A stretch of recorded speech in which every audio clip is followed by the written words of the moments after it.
Bonjour les petits chats. Bonjour les petits chats, comment ça va ce matin? Comment vous allez les petits chats? Merci Fenra Noir pour le Sunga, coucou Doc Tesla, coucou P, coucou Rina, coucou Shadow, Félix. T'as presque pas dormi? Eh ben on est deux. Comment vous allez les petits chats d'amour? Est-ce que vous allez bien? Est-ce que tout va bien? Est-ce que la life is good? Très bien et toi? Eh ben écoute, ça va super. On se réveille doucement. On se réveille doucement pour le Fluff Event. Je rappelle que nous sommes toujours en collecte de l'association des Petits Princes, notamment pour les enfants et les adolescents, pour les rêves à l'hôpital. Voilà. Pensez-y. Nous sommes à 175 € actuellement. Sachez que Goal, c'est des émotions animées, quel enfer, envie de crever. Mais c'est pour la bonne cause, donc nous dirons rien. Euh, le goal d'après ensuite, c'est je passe en anglais directement. Boum, maintenant. Voilà. Euh, Juste pour rappel, je dois faire des pages Wikipédia au hasard. Du coup, ce matin, on va faire des pages Wikipédia au hasard. Et ensuite, on fera du Taiko no Tatsujin parce que vous avez débloqué le Taiko no Tatsujin. Je joue à Marvel Rival avec toi à côté. Oh.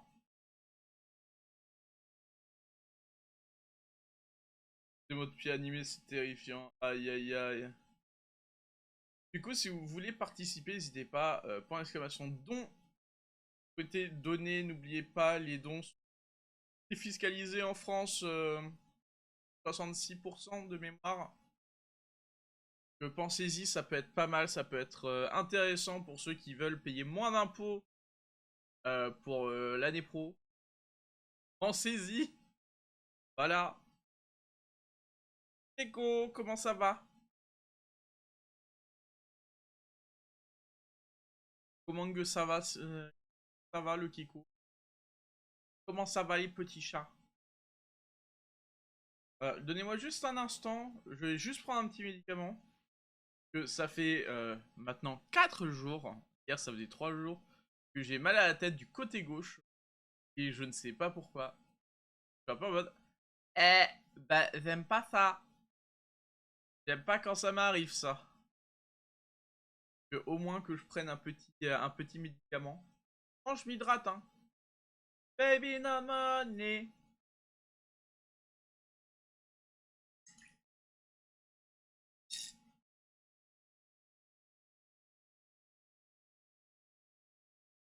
Ah, ok. Et coucou Just Bill. Ça va et toi? Alors.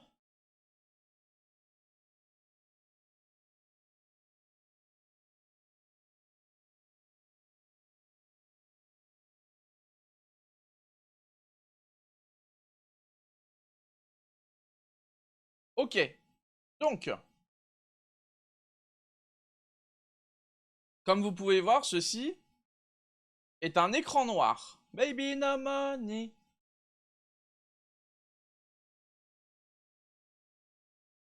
Fatigué car beaucoup de taf. Aïe aïe aïe. Ok. Voici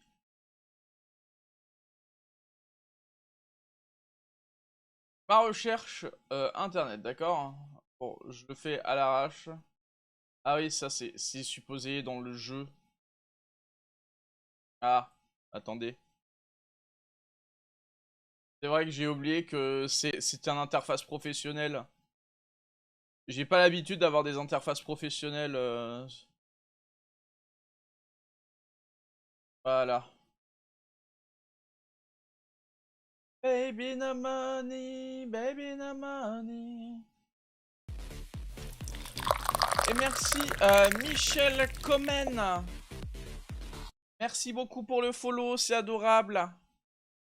Ok, donc nous avons 3 pages Wikipédia à lire au hasard avant de faire du jeu musical Les Petits Chats. Voilà.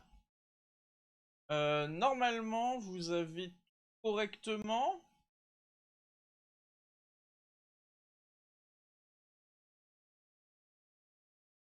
Et coucou les échos, comment ça va? Alors, Wikipédia, une page au hasard. Nous allons nous cultiver. Hop. Oh! Alors, page au hasard, première page. C'est sur Simone Veil. Coucou Masta, coucou une publication, j'essaie de me lancer dans le mixage de DJ. Tu utilises quel logiciel et quel matériel? Tu conseillerais quoi pour un débutant?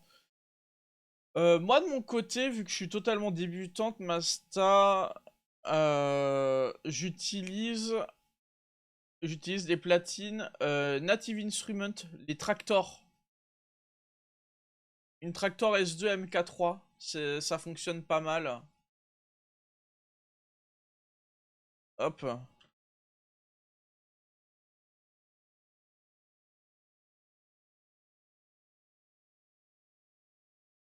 Hop là. Genre une comme ça, une simple comme ça, c'est très bien pour le début. C'est très bien parce que t'as le logiciel aussi Traktor inclus. Ou sinon tu peux essayer d'aller sur des pionnières de base. Aussi le fond de navigateur. Ouais, ça date que celui-ci je l'ai depuis longtemps. Ça doit faire facilement 3-4 ans que je l'ai comme fond. Il n'y avait pas encore d'IA donc du coup je suis contente. Je sais que j'ai un fond où il n'y a pas d'IA. Est-ce que c'est difficile d'être VTuber? Ça dépend, tu veux dire dans quel sens difficulté? Difficulté d'animation? Difficulté de gestion de live? Coucou Yari! Alors, première page Wikipédia, lecture. Nous allons lire Simone Veil. Alors, Simone Veil, c'est qui? C'est une magistrate et femme d'État française. Elle est née le 13 juillet 1927 à Nice. Animation? Non, en vrai, ça va, c'est pas compliqué, Just Bill. Elle est décédée le 30 juin 2017 à Paris dans le 7e. Née dans une famille juive et aux origines lorraines, elle est déportée à Auschwitz à l'âge de 16 ans durant la Shoah, où elle perd son père, son frère et sa mère rescapés. Avec ses sœurs Madeleine et Denise, elles sont elles aussi déportées. Simone épouse Antoine Veil en 1946. Après des études de droit et de sciences politiques, elle entre dans la magistrature comme haut fonctionnaire. En 1974, elle est nommée ministre de la Santé par le président VGE, Valéry Giscard d'Estaing, qui la charge de faire adopter la loi dépénalisant le recours à l'IVG, loi qui sera ensuite couramment désignée comme la loi Veil. Elle apparaît dès lors comme une icône de la lutte contre la discrimination des femmes en France. Elle est la première présidente du Parlement européen. Est-ce que vous le saviez? Et bah moi je le savais pas. Et la première personne élue à ce poste au suffrage universel, une fonction qu'elle occupe de 1979 à 82. J'étais toujours pas né. De façon générale, elle est considérée comme l'une des promotrices de la réconciliation franco-allemande et de la construction européenne. Du coup, la madame, elle a aidé quand même à créer l'Europe. Damn! De 93 à 95, elle est ministre d'État, ministre des Affaires sociales, de la santé et de la ville au sein du gouvernement Balladur. Elle siège au Conseil constitutionnel de 98 à 2007 avant d'être élue à l'Académie française en 2008. Sur décision de Monsieur Macron, Madame Simone Veil fait son entrée au Panthéon avec son époux le 1er juillet 2018. Alors, d'où elle vient exactement, Madame Veil?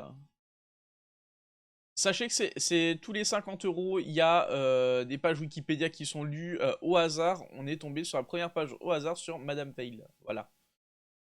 Donc, la famille Jacob est originaire de Bionville-sur-Nier, dans la Lorraine. Oh, attendez.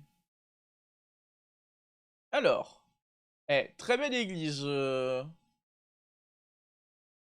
Très belle église à Bionville-sur-Nier.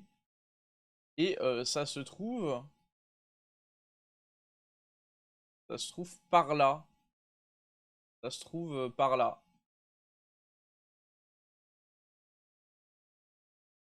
Ça va, c'est pas loin de la frontière. Comme ça, vous savez où c'est. Village de Lorraine, le père de Simone, l'architecte André Jacob, obtient en 1918 le second Grand Prix de Rome. C'est quoi le prix de Rome? Concours artistique organisé par l'Académie de peinture et de la sculpture. Ok, bon, intéressant en vrai. Le 22 mai 1922, il épouse dans le 9e arrondissement de Paris Yvonne Steinmetz,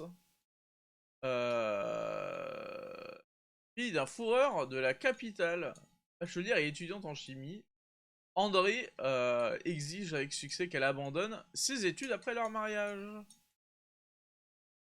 La famille de Simone, ok, est juive, bah c'est bien pour eux, mais non pratiquante et très laïque. De toute façon, la laïcité, voilà, vous faites ce que vous voulez, vous avez vos religions que vous voulez, c'est très bien.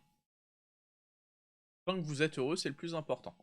Mon appartement à Juive ne m'a jamais fait problème. Elle était hautement revendiquée par mon père, non pour des raisons religieuses, mais culturelles. Écrit Madame Veil dans son autobiographie. À ses yeux, si le peuple juif demeurait le peuple élu, c'était parce il était celui du livre, le peuple de la pensée et de l'écriture. Fin de citation. Ok. Alors, enfance de Simone Veil. Après la naissance de deux filles, Madeleine et Denise, la famille Jacob quitte Paris pour s'installer à Nice sur la Côte d'Azur. C'est pas mal la Côte d'Azur, hein. Attention, la promenade des Anglais. Un fils Jean né en 1925. La Malamine Simone naît le 13 juillet 1927.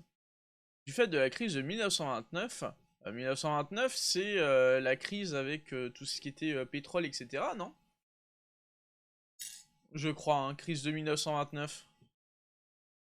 La Grande Dépression, crise économique des années 30, ouais, tout ce qui était crash boursier américain. Putain, c'est mes cours d'histoire, ça. C'est le jeudi noir. Oui, Calouro. La famille Jacob est contrainte de quitter son appartement du 50 avenue Georges Clémenceau pour un autre plus petit rue Cluvier.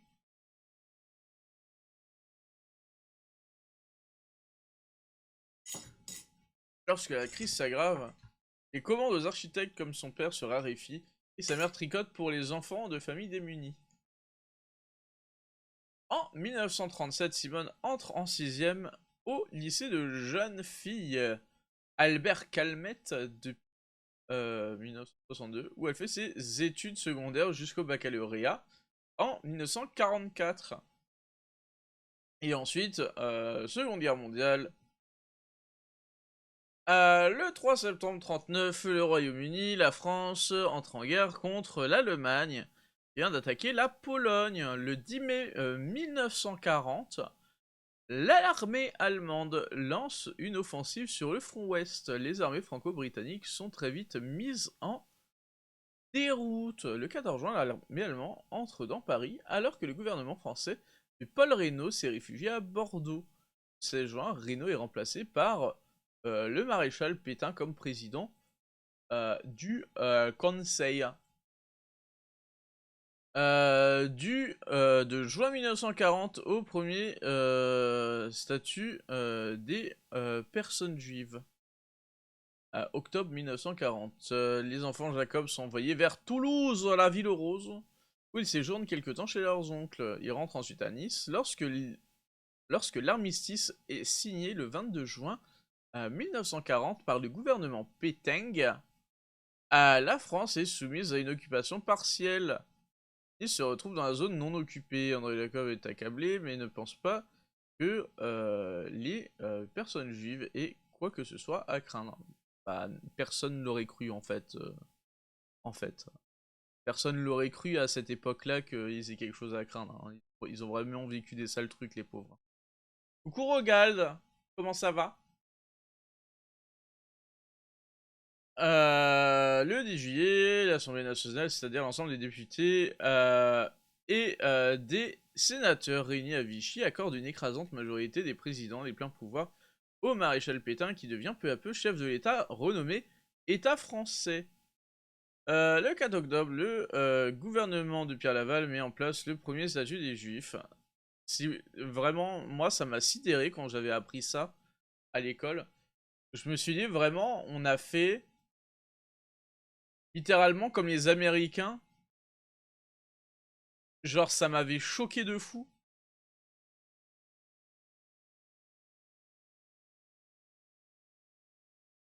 Ça m'avait choqué de ouf. Et vraiment, moi, j'ai trouvé ce moment super choquant dans l'histoire française. Et coucou Lulu, ça va et toi? Ta ta ta ta ta. Qui instaure à leur rencontre des mesures d'interdiction professionnelle et obligation de se déclarer, de se faire recenser. Vraiment, ça m'avait fait vomito sur 20. Comme les Américains, c'est-à-dire tout ce qui est ségrégation, etc. Genre, ils ont été mis de côté et tout, de fou, tu vois. Moi, ça m'a toujours débecté dans l'histoire les gens qui mettaient les autres à part, tu vois. Tu vas au travail pendant une semaine. Aïe aïe aïe, courage. Tu reprends samedi, tu termines vendredi premier. Allez, force à toi, ma poule. Force. Encore une semaine. Hein. André Jacob effectue les démarches obligatoires, ce à quoi Simone déclara plus tard s'être alors opposé, évidemment. Il perd le droit d'exercer sa profession d'architecte. Ivan passe ses journées à chercher de la nourriture pour sa famille. Il y a aussi les Arméniens. Ouais. Bah, les Arméniens aussi, ils ont pris cher. Hein. Il y a eu trop de drames dans ce monde. Moi, ça m'a toujours peiné ce genre de choses, hein, vraiment. Ça m'a toujours peiné très très fort. Hein. La vie dans Nice non occupée. Simone poursuit sa scolarité au lycée de jeunes filles tout en participant au mouvement scout au sein de la Fédération française des éclaireuses.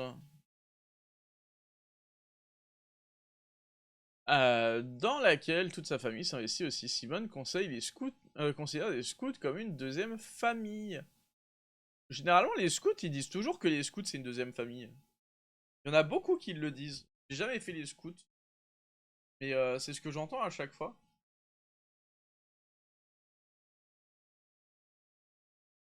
Il y a du monde ici qui a déjà fait les scouts ou pas?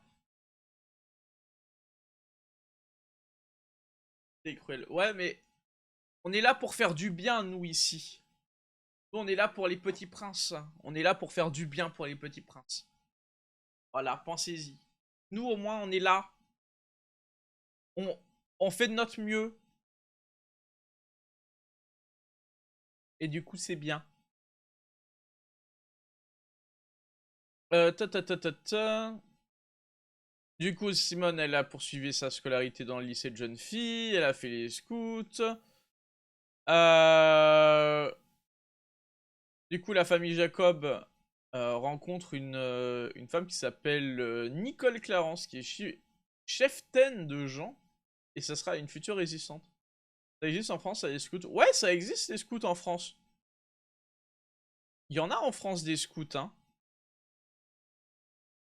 Il y en a, hein. On parle pas de scooters, hein. Attention, on parle de gens qui apprennent la vie, l'entraide, etc. Dans les forêts, à faire tout ce qui est tente, etc. Ce qui est entraide et se débrouiller, tu vois. Au cas où. Éclaireuse au groupe Niska de la section de la FFE, Simone reçoit le totem lièvre astucieux. Eh, lièvre astucieux. Eh, le lièvre, smart, hein. Il y a des astuces, hein. C'est pas que américain, hein, les scouts, hein. Une photographie d'elle en éclaireuse de Karel Egarmeyer, Aiglon, sera publiée en 45 dans le calendrier FFE. Ok.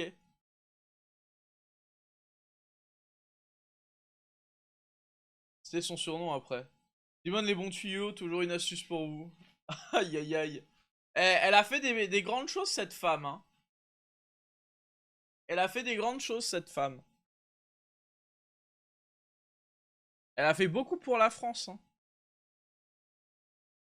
Un reproche que me fait Flora, c'est-à-dire de ne pas avoir grand espoir en l'humanité. Mais il faut avoir espoir. Il faut avoir espoir. Regarde.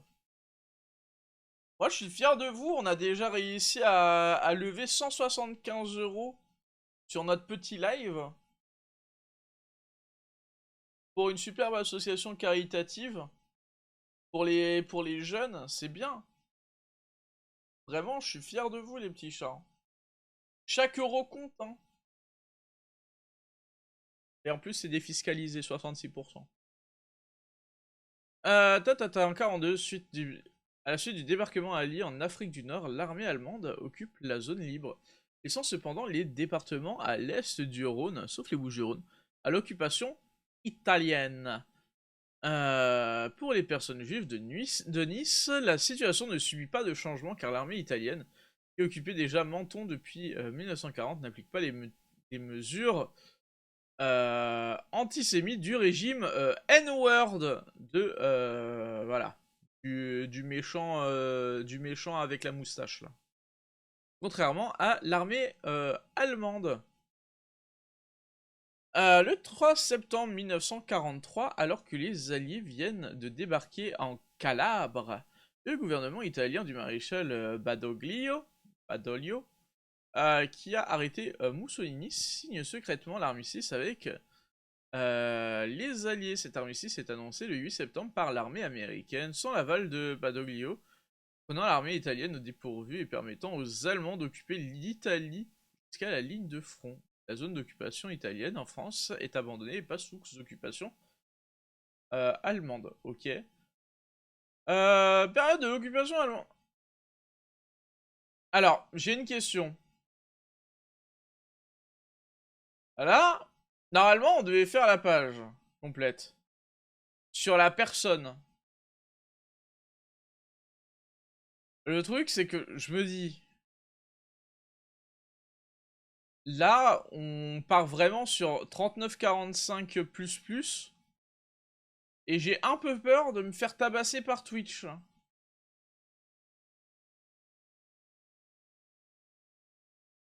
Parce que ça risque d'être un peu sensible pour Twitch. Ma question c'est, est-ce que je fais en très concis pour la période un peu sensible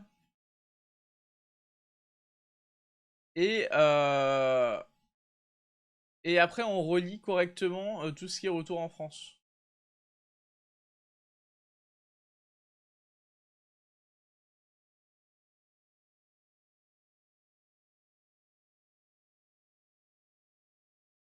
Pendant la guerre noire, XBS 46-52.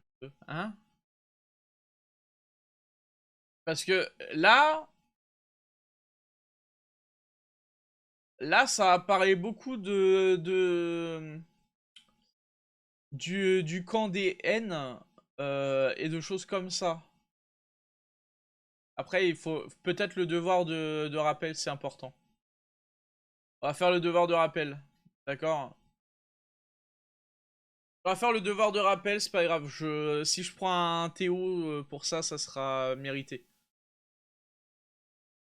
Je pense que c'est important de faire un devoir de rappel. D'accord? Période de l'occupation allemande. La Gestapo commence son travail à Nice, sous la direction d'Alois Brunet. Euh... Donc le père de Simone qui vient d'apprendre l'arrestation d'une famille proche prévient Denise et Madeleine, du coup les sœurs de Simone, qui se trouvent dans un camp d'éclaireuses. Denise rejoint le mouvement franc-tireur de la région de Lyon, tandis que Madeleine rentre à Nice. En novembre, Simone, vu qu'elle a des faux papiers au nom de Jacquier, que ses parents se sont procurés, arrête d'aller au lycée pour aller travailler à la bibliothèque municipale et demande à sa mère de trouver un hébergement chez sa professeure de lettres, Madame de Villeroy. Et en 44, elle a quand même son bac, hein. C'est pas le devoir de mémoire de base. Le devoir de rappel, ça existe pas ça?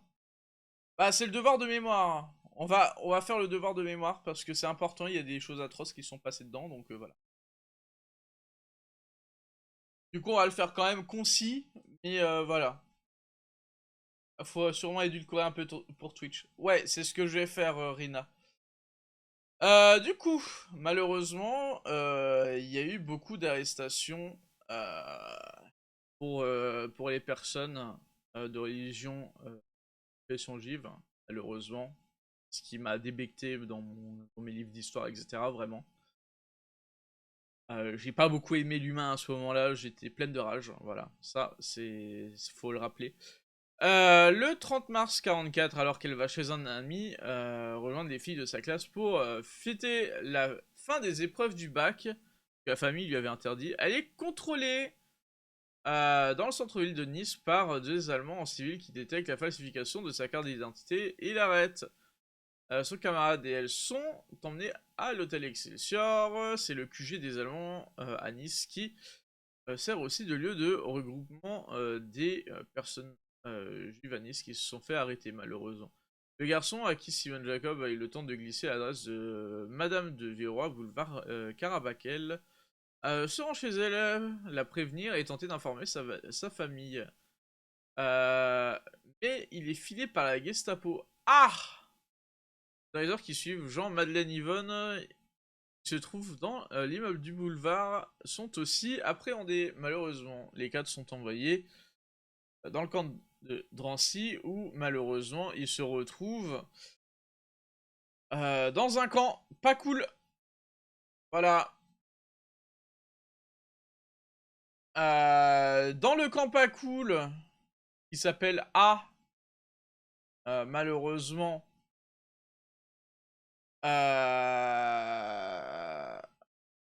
c'est un peu compliqué.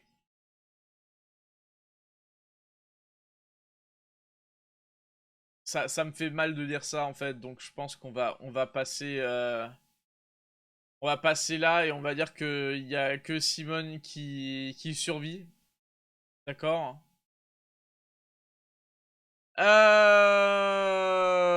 Du coup, voilà, c'est édulcoré, il y a eu des trucs pas cool et tout, voilà. Retour en France. Après ces lourdes épreuves très compliquées, Simone Jacob, donc Simone Veil, est retournée en France le 23 mai 45 à Paris, au centre d'accueil de l'hôtel Lutetia. Euh, J'ai visité ce camp pas cool au lycée dans le cadre de tes études. Waouh, putain. Tu vois, c'est un truc que je ne veux sûrement pas aller voir. Parce que pour moi, c'est quelque chose qui est vachement dur, hein. Genre, t'as tout le mal humain qui a été fait à cet endroit-là et. Oh. Ça, je pense que ça m'impacterait pendant quelques semaines.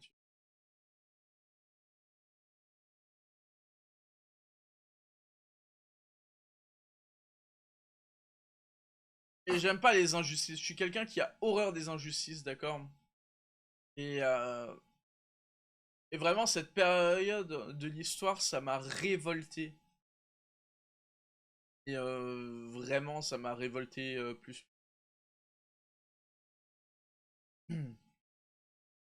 Du coup. En 45, elle s'est inscrite à la faculté de droit de Paris, à l'Institut d'études politiques de Paris, où elle rencontre pendant un séjour au ski Antoine Veil, futur inspecteur des finances et chef d'entreprise, qu'elle épouse le 26 octobre 46. Elle accompagne à Wiesbaden, puis à Stuttgart. Oh, Stuttgart, je connais. C'est une très belle ville d'ailleurs. C'est en histoire, c'était pas un truc obligatoire, mais c'était pour le devoir de mémoire. Bah, le devoir de mémoire est important et c'est. Voilà. Oui, où il est nommé l'aidant à préparer le concours de l'ENA, lui rédigeant des notes. Devant l'étonnement de ses proches, elle explique qu'il faut faire la distinction entre les haines responsables de la Shoah qui auraient pu arriver n'importe où et les Allemands dans leur ensemble. Ça, c'est vrai. Tous les Allemands ne sont pas haine. Voilà. Elle et son mari se posent ainsi en précurseur de l'amitié franco-allemande. Euh, la preuve, je vis en Allemagne, tous les Allemands ne sont pas comme ça. Tous les Allemands ne sont pas comme ça, clairement, loin de là. Et n'ont pas été comme ça. Tous n'ont pas été comme ça, vraiment. Toutefois, le couple vit dans cette zone d'occupation américaine presque comme les Américains en totale autarcie. Sa sœur Madeleine meurt avec son fils Luc, paix à son âme, en 1952 à la suite d'un accident de la route alors qu'elle rentrait de Stuttgart, où elle était allée rendre visite à Simone. Elle est enterrée au cimetière de Lanneville-d'Aumont, où repose déjà un cousin mort pour la France, paix à son âme aussi. Ce nouveau drame est vécu douloureusement puisque Madeleine était la seule personne avec qui Simone pouvait parler et partager l'expérience de la déportation. Dans sa biographie, Dominique Musica a écrit que la mort à 28 ans dans un banal accident de la route après avoir surmonté tant d'épreuves est inconcevable. Ça, c'est vrai. Merci pour le thé, Senga. Oui, c'est comme tous les Italiens, ils sont pas F-word. Oui, sûr. Totalement d'accord. C'est pour ça que il faut jamais dire ouais bah toutes les personnes sont des tel truc ou tel truc. C'est pas vrai. Tu vois. Et coucou Dream, comment ça va? Du coup. Simone a eu Jean, avocat d'affaires, Claude Nicolas, enfin, médecin, et Pierre-François, avocat et président du comité français pour Yad Vashem. Et ensuite, a eu 12 petits-enfants.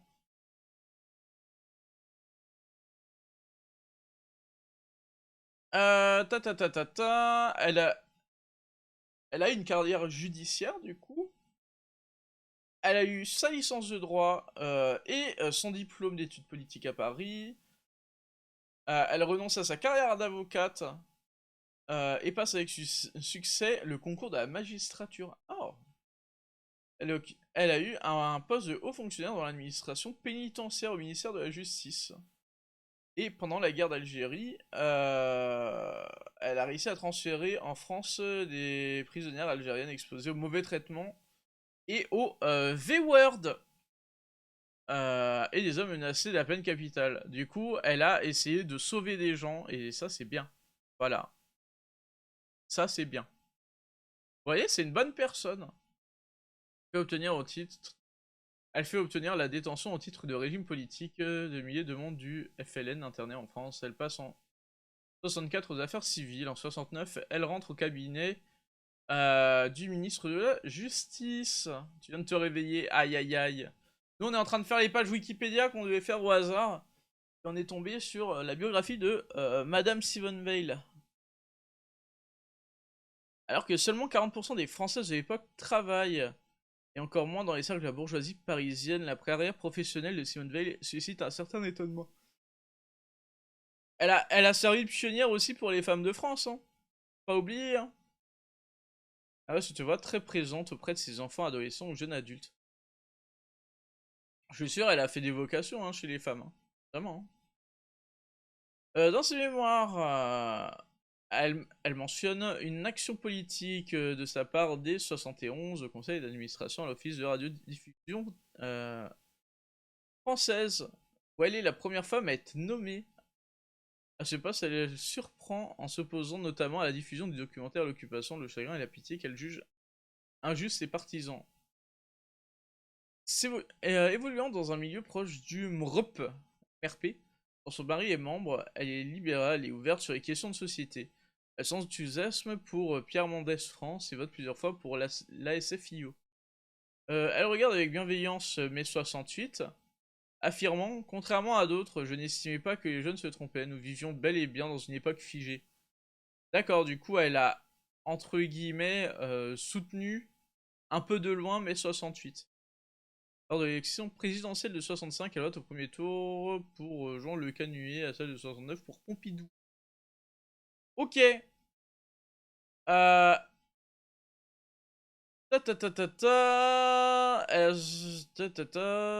J'essaye de faire concis parce qu'il y a beaucoup. Elle est... Elle a été nommée ministre de la Santé dans le gouvernement Chirac. Elle a un poste qu'elle conserve sous les gouvernements de Raymond Barre.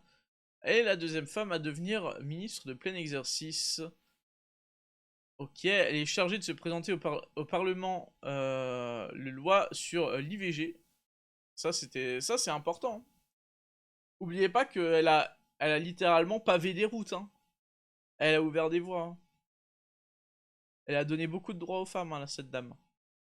Dépénalise l'avortement. Ce combat lui vaut des injures et des menaces de la part de l'ED, de l'extrême droite, et d'une partie de la droite parlementaire.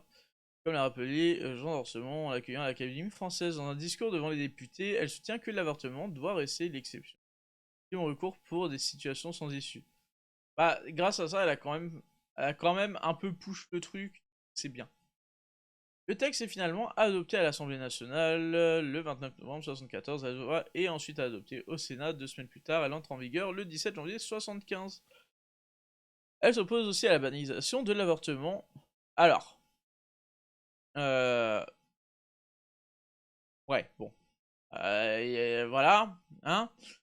Dont elle considère qu'il restera toujours un drame et précise au sujet que si elle ne l'interdit plus, elle ne crée aucun droit à l'avortement. Alors, le droit à l'avortement est super important, donc quand même. Merde. Voilà. Simone Veil revoit également la carte hospitalière, enfermant notamment des établissements à faible activité, équilibre les comptes de l'Institut Pasteur et met en place des aides financières à destination des mères d'enfants en bas âge. Elle est aussi à l'origine d'une loi d'orientation en faveur des handicapés.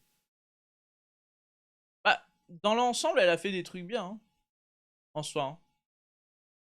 Vous en pensez quoi de cette madame? En 76, elle-même fumeuse, elle fait adopter la loi française de lutte contre le tabagisme. Restriction à la publicité, première interdiction de fumer dans certains lieux, qui reçoivent les mineurs, hôpitaux ou locaux où on manipule l'alimentation, et avertissement sanitaire sur les paquets. Comme ministre, elle est connue pour son fort caractère et son exigence à l'égard de ses collaborateurs. Elle met en échec avec d'autres membres du gouvernement le projet de retour forcé de 100 000 Algériens prôné par VGE, dont la politique d'aide financière au retour a échoué. En 77, elle envisage un temps de se présenter à la mairie de Paris. L'année suivante, elle fait partie des candidats éventuels pour la fonction de Premier ministre. Ouais, la mairie. Ouais, Premier ministre. la, la, la prétention de carrière a juste step up en fait. On parle de Madame Veil. Homo présidente. Alors pas moi, je ferai pas mieux que cette dame, hein, vraiment. Elle a déjà pavé les routes. Hein. Elle fait voter en 79 une loi attribuant à l'État le soin de fixer le numerus clausus des étudiants en médecine en fonction des besoins de santé de la population. Alors vous voyez, ça c'est un peu compliqué. Le numerus clausus, c'est exactement pour ça que nous avons plus de médecins en France actuellement. De mémoire. Si je dis pas de conneries, c'est un peu à cause de ça qu'on est dans la merde niveau médecin. Mais bon. Au Parlement européen... Totalement oui. Bon. Et il y a eu du bon, il y a eu du moins bon. Je passe juste sur un coucou. Des bisous, Amphi, bisous à toi. À la demande du président VGE, elle conduit La liste Union pour la démocratie française. Est-ce qu'on skipperait pas ça? C'est un peu... Là, c'est vraiment le truc un peu chiant. Ça, c'est un peu le parti un peu chiant.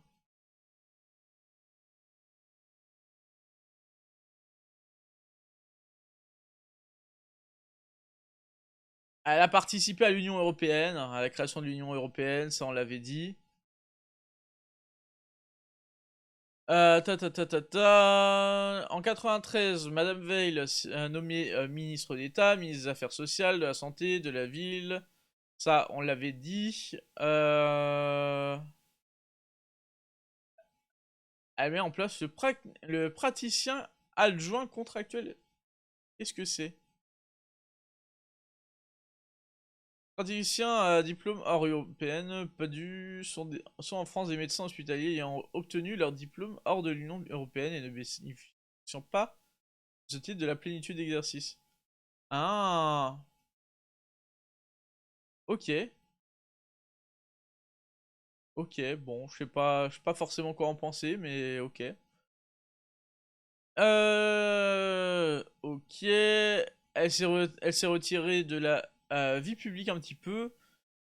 Elle a soutenu le monsieur qui a fait le temps des tempêtes, monsieur Nicolas, en 2007. Bon, compliqué. Euh...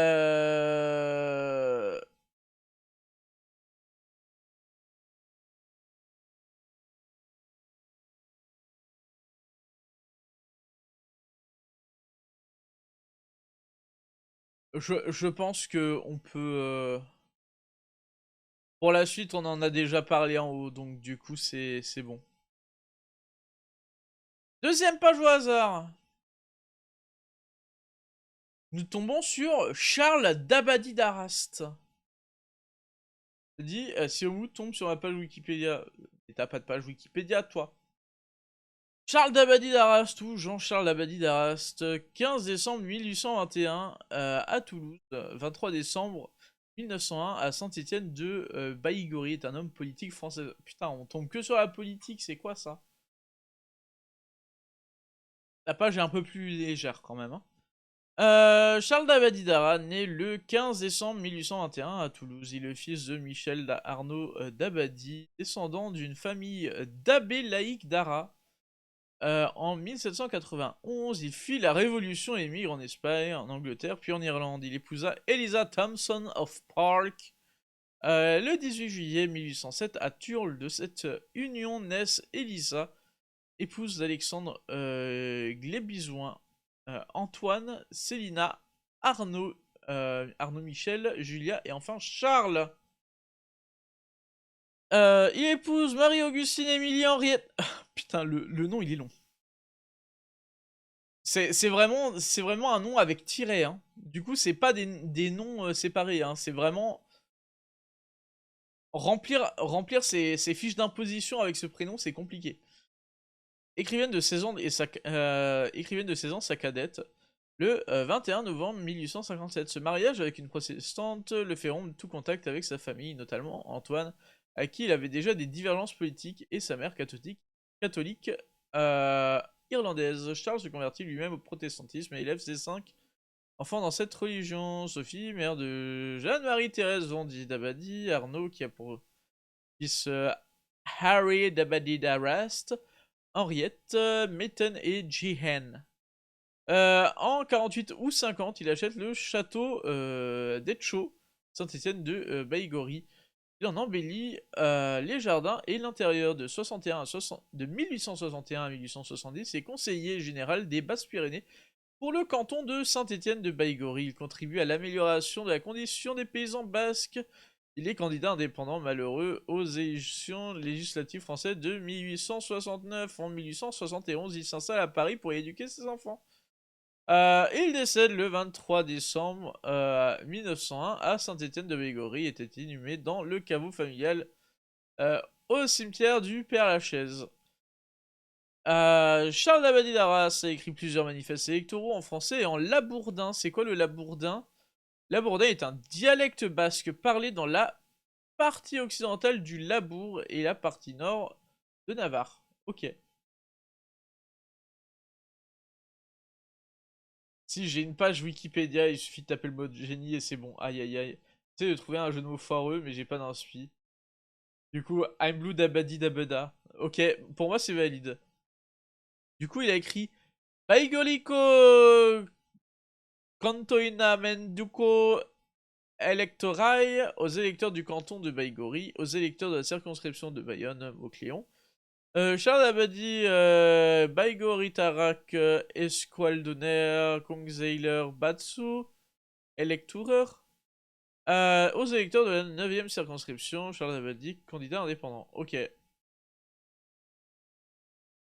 Et troisième page. Putain, mais y a rien qui va. Et nous allons lire les mortiers de 270 mm modèle 1885. Y a rien qui va dans ces pages Wikipédia. Hello, hello, JD, how are you today? Comment ça va? On est en train de lire les pages Wikipédia, on a eu Simone Veil, on a eu Charles Dabadi, et là maintenant on a les mortiers de 270 mm modèle 1885. Vraiment, c'est même plus une précision chirurgicale à ce niveau-là. Ils auraient pas pu mettre, je sais pas, Heidi ou genre Goldorak. Le mortier de 270 mm modèle 1885 est une pièce d'artillerie française de la fin du 19e siècle conçue par Charles Ragon de Bange, ou de Bang, aussi appelé mortier de Bange ou de Bang de 270. Une version pour la défense côtière sera produite à partir du même canon en 1889. Oh, t'as eu un vide-grenier. Oh, trop bien!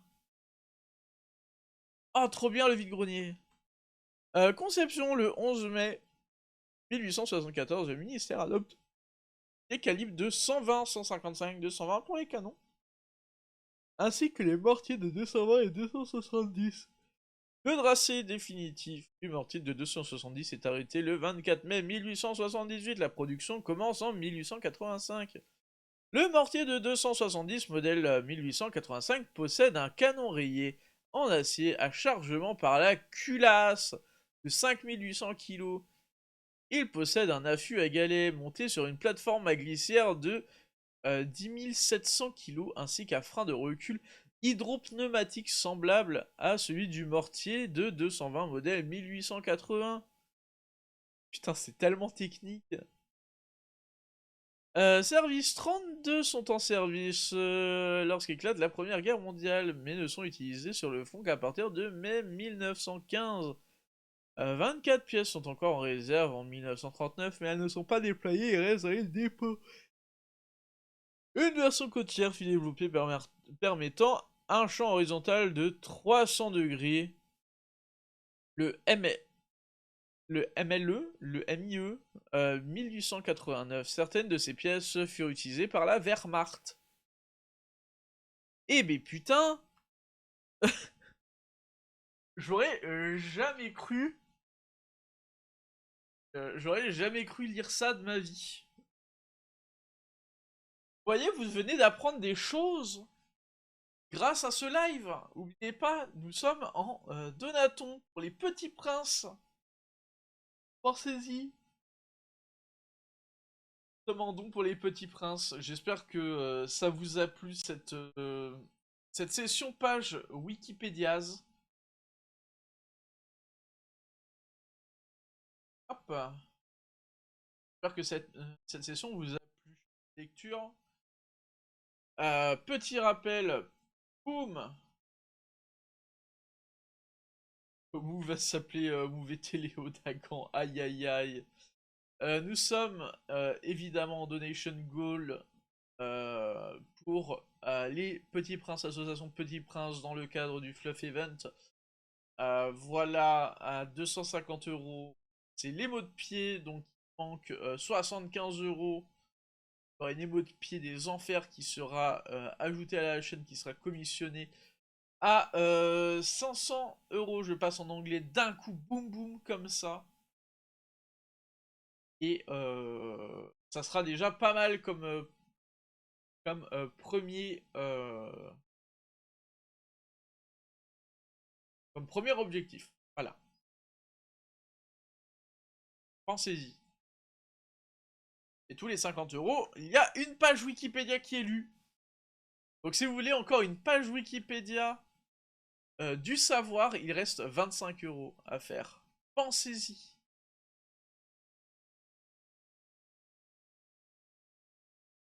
Ah mais écoutez, je suis très contente.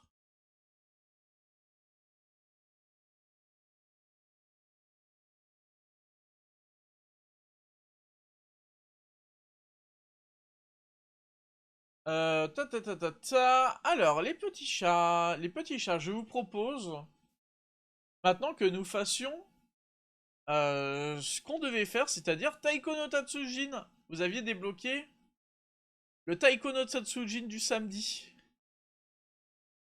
Du coup, on va tabasser des tambours.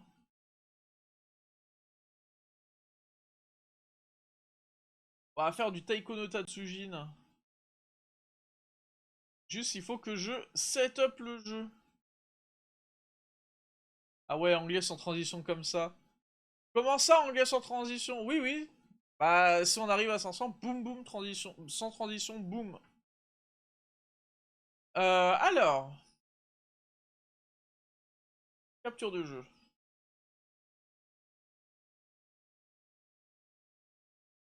Hop, voilà.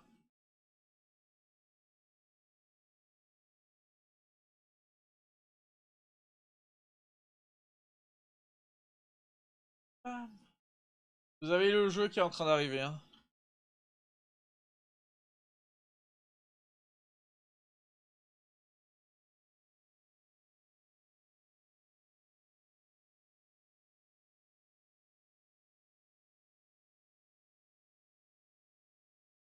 Hop.